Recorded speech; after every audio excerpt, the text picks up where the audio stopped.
All right, what is up, everyone? Got a Halloween Cup team to showcase here. This is my favorite themed cup in GBL, and I've always enjoyed playing this cup. I've always enjoyed running kind of interesting, spicy teams. Some of these Pokemon that I'm using on this team, I've used in Open Great League before, but they're much better in the Halloween Cup. And so it's Pawniard, Golbat, and Vullaby. And this team was really fun to play and got me a lot of elo actually. So I'm over 3,000 now. I hit legend last week and I'm around 3,040 or so elo now. So I had dropped back down to like 2,900 playing around after legend, and now I'm on the climb again. So this team is, it's a spicy team. It's actually good spice. Pawniard is very good in the Halloween Cup. It has a unique typing of dark and steel, and so it's going to resist a lot of different things. It's going to resist the psychic type moves. It's going to resist ghost, dragon, going to resist poison. And so most of the meta mons in this cup are going to be throwing resisted damage at Pawniard. Now, it is a glass cannon. It is very glassy, very frail, and so it can't take a whole lot of hits, but with the amount of energy that you can gain with Fury Cutter and how quickly you get to Night Slashes with Night Slash boosts, as well as all the resistances you have, it's able to do quite well. So looking into this battle here, we had a Nidoqueen lead. Again, you're resisting those poison jabs. And they swap to Greninja to get out of the bad matchup. And I throw a Night Slash, get some Fury Cutters and throw a Night Slash first. Just to try to weaken the thing a little bit. Greninja is also really good in this cup. Another glass cannon like Pawniard that's very powerful. But I get a little bit of damage off, swap to my Vullaby, and then I have to go down a shield in order to maintain alignment, but it allows me to get to a couple moves here. I could have thrown the Foul Play first as a bait and then potentially landed the Brave Bird, but they decided to double shield actually. And so at this point, I'm just going to bring in Golbat, knowing I resist all their moves, unless they're running the super spicy like Stone Edge move set. But most Nidoqueens are going to be running Poison Fang and Earth Power. And so Golbat's going to resist everything. And I know that I can save my shield for the Pawniard. So now we see the last Pokemon. It's an Umbreon. We can lock the Umbreon into a debuff by throwing a Poison Fang and then swapping out. And there's no way for them to win that one after that. So GG. Next match, this one's interesting. So Charjabug, if you want to try this team, Charjabug's an interesting lead. Obviously, your Pokemon in the back are going to be very weak to Charjabug, and so you need to stay in. And you're taking neutral Volt Switches, and the X-Scissors or Discharges are going to be doing a lot. Sometimes they run Crunch, X-Scissor, Discharge. And so what I do is this little maneuver here, where I try to catch the second X-Scissor on my Golbat. And now I will have to give up one more shield for the Discharge if they're running that. And then I can wing attack all the way down before they get to another move. So that's how I play the Charjabug leads. I shield one, and then I try to catch the second X-Scissor on my Golbat. And now they bring in a Nidoqueen, and I go for a Poison Fang bait, followed by a Shadow Ball, and because of the debuff from Poison Fang, the Shadow Ball kills. Sorry, not kills, faints. The Shadow Ball faints the Nidoqueen, and then we see they have a Scizor, a Shadow Scizor in the back, and so I'm just going to Air Slash the thing all the way down.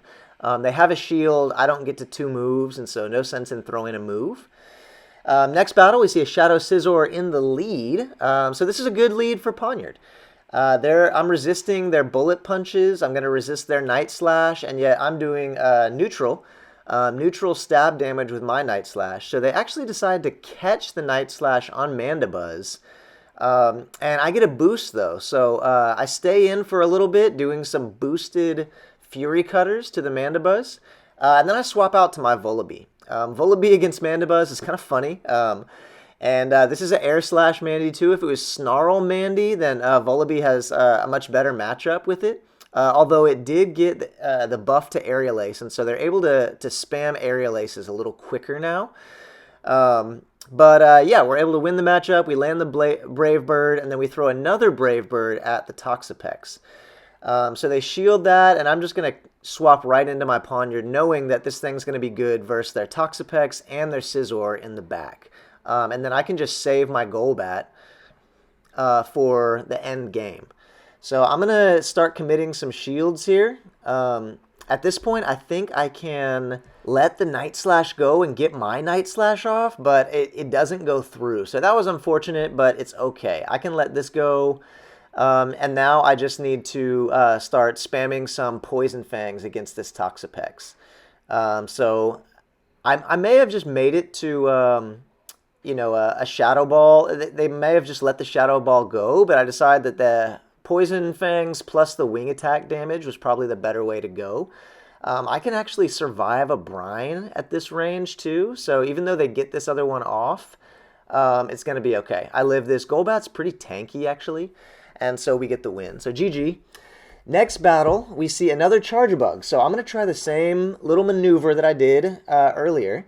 I'm going to throw my Night Slash before they get to a move, pressure their health and shields, and then I'll shield their first move. So exact same way we were playing it before. I throw my Night Slash before the next Volt Switch goes through, and now we're going to try to catch the next one on Golbat, and we succeed. So this has been a pretty effective way to play this. Instead of staying in this time, though, they immediately bring their Greninja in.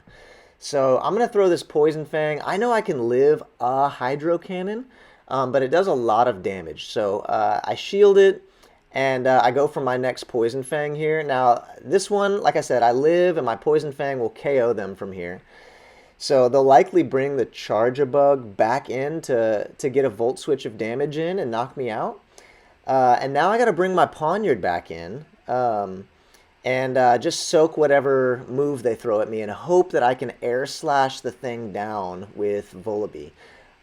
Fortunately for me, they have a Golurk in the back, and if I remember correctly, it's not running Dynamic Punch, and so all it has is Shadow Punch, Earth Power, so it cannot do effective damage to me. Mud Slap, double resisted. Shadow Punch, single resisted. Earth Power, double resisted. So I can actually take all these moves, farm this thing all the way down, and the Charjabug is out of energy because they just threw a move at my Pawniard. And so I can throw this Brave Bird and get the KO here. And that is a GG.